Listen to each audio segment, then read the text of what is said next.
Баршаңызға сәлем достар. Бүгін біз өте дәмді картоп қосылған пирог дайындаймыз.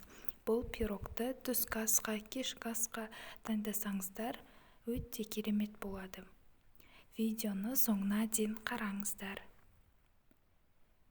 Ең алдымен біз салмасын дайындаймыз. Ол үшін майдалап картоп пен пиязды турап аламыз. Оның үстіне дәміне қарай тұз, бұрыш саламыз. Мен зира қостым. Сосын жақсылап араластырамыз.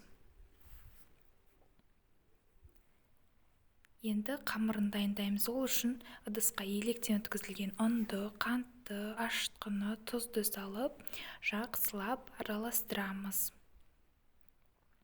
Сосын осылай ортасын ашамыз да, ортасына жылы сүтті, жылы суды құямыз да, қасықтың көмегімен араластырамыз.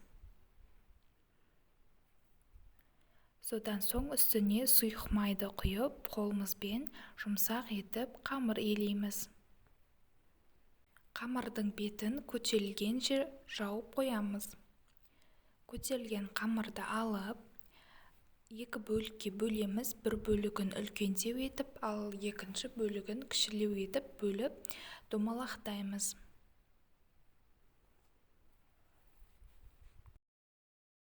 Біз ең бірінші қамырдың үлкен бөлігін алып, ұн қоса отырып, жұқалау етіп жайып аламыз.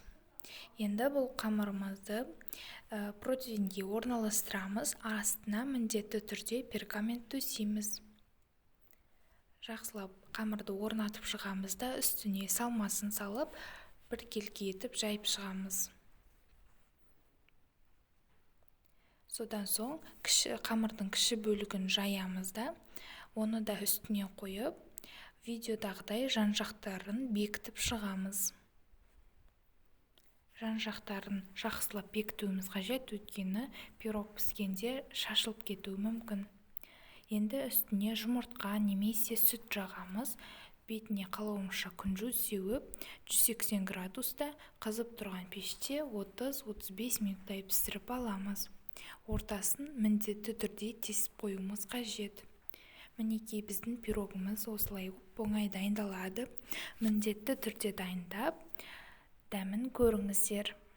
Баршаңызға сәттілік. Сіздермен болған Раушан.